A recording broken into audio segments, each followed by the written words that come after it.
PTV Visum 2023 allows you to proceed and analyze ticket data much faster and easier. Around the world, e-ticketing systems are implemented to ease the use and grant passengers access to public transport by tapping or scanning a card. These taps are logged by the system with a time and location stamp.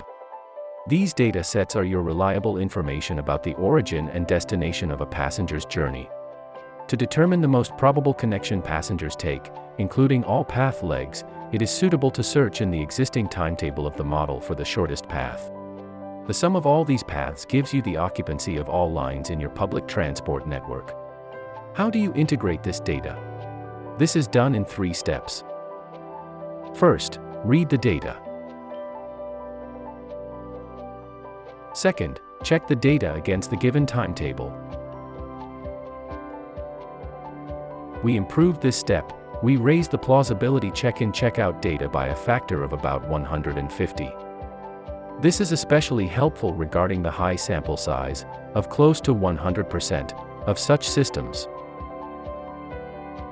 In the third and last step, convert the plausible data in an assignment result for later assessment.